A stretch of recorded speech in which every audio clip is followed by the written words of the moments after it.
Distribution అయితే మూసుకోలేం కదా. So అంటే బీయింగ్ ఏ ప్రొడ్యూసర్, మీరు ఇప్పుడు ఒక 100 కోట్ల సినిమా తీసారు అనుకుందాం. ఈ 100 కోట్ల సినిమాని రిలీజ్ చేసినప్పుడు అప్పుడు మీరు కూడా యాజ్ ఏ ప్రొడ్యూసర్గా ఈ పర్సంటేజ్ విధానాన్ని కావాలి అని అంటారా? 100%. ఎందుకంటే అంటున్నానంటే మీకు ఇది చెప్తా. వ్యవస్థ మారాలంటే ఇక్కడికి వెళ్ళి మారాలి, పైనుంచి మారదండి, ఇక్కడ నుంచే మారాలి. పాలిచ్చేవాడు పాలేరయ్యాడు. ఇవాళ వ్యవస్థ ఇక్కడ నుంచి స్టార్ట్ అవుతుంది, రెవెన్యూ ఇక్కడికి వెళ్ళి మొదలవుతుంది, థియేటర్ నుంచి రెవెన్యూ మొదలవుతుంది.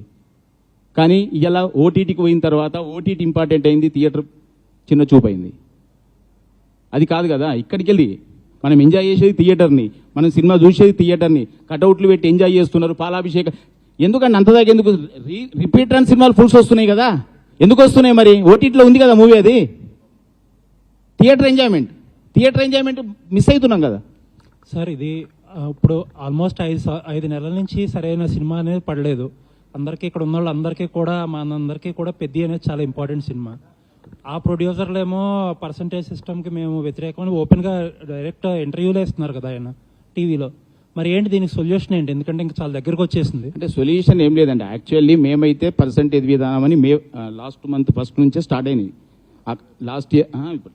లాస్ట్ మంత్ నుంచి అయితే కంప్లీట్గా పర్సంటేజ్ సిస్టమ్ తప్ప మేము రెంటల్ మీద సినిమా వేయట్లేదు. ఎగ్జిబిటర్స్ అందరు తీర్మానం చేసుకున్నారు. రేపు ప్రొడ్యూసర్లు అదే మంచి మనసుతో అందరు వచ్చేసి పర్సంటేజ్ విధానం మేము ఒప్పుకుంటున్నాం కానివ్వండి అన్నప్పుడు ఇండస్ట్రీ చాలా ముందుకెళ్తుంది.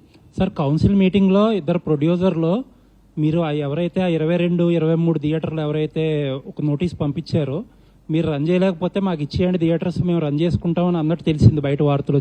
ఆ మాట వాళ్ళనంటే వాళ్ళు ఒప్పుకుంటారా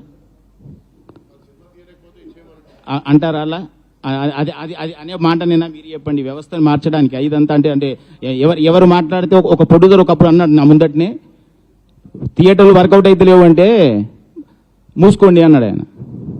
ఆ వ్యక్తి ఇప్పుడు లేడు, ఇండస్ట్రీకి వెళ్ళిపోయాడు, సినిమాలు బంద్ చేశాడు, తీయడం మానేశాడు. అది కాదు కదా. ఇప్పుడు ఒక పని చేస్తున్నప్పుడు ఇప్పుడు మీరు వచ్చి నాకు క్వశ్చన్ వేశారు మీరు అడగకండి అంటే అది కాదు కదా. మీ పని మీరు చేస్తున్నారు, మా పని మేము చేస్తున్నాం. అందరి పని వ్యవస్థ నడవాలంటే అన్ని సమవుజ్జిగా నడవాలి. సినిమా అన్నప్పుడు వాళ్ళు ఎందుకు కోసం తీస్తున్నారు, వీళ్ళు థియేటర్లో ఎందుకు వేస్తున్నారు? అందరూ బిజినెస్ ఇక్కడ మాకు వర్కౌట్ అయితే. ఇప్పుడు ఇంకోటి మీరు ఒకటి గుర్తుపెట్టుకోండి, ఒక హీరోకి రెమ్యునరేషన్ అడిగే హక్కు ఉంది. ఒక నిర్మాతకు సినిమాను అమ్ముకునేటప్పుడు ఏ రేట్ అయినా సరే ఈ రేట్ నాది అని చెప్పిన హక్కు ఉంది. ఒక డిస్ట్రిబ్యూటర్కు ఒక థియేటర్లో టర్మ్స్ చేసేటప్పుడు ఈ టర్మ్స్ కావాలి అని అడిగే హక్కు ఉంది. ఎగ్జిబిటర్కి ఏ హక్కు లేవా చెప్పండి? ఏ హక్కు లేదా? అంటే ఏంటి అసలు? థియేటర్ ఇన్ని కోట్ల థియేటర్ని కట్టుకొని చేసి నాకు ఇది కావాలి అని అడిగితే సమస్యలు ఏంటండి? నాకు కావాలి అన్నప్పుడు ఎందుకు గొడవ? అంటే సార్ మీరు ఒక రిలీజ్ చేసిన ప్రెస్ నోట్లో ఫస్ట్ వీక్ కింద, సెకండ్ వీక్ కింద, థర్డ్ వీక్ కింద అని ఉంది. అంటే ఎయిర్ కూల్డ్ థియేటర్స్ కి అదే పర్సంటేజ్,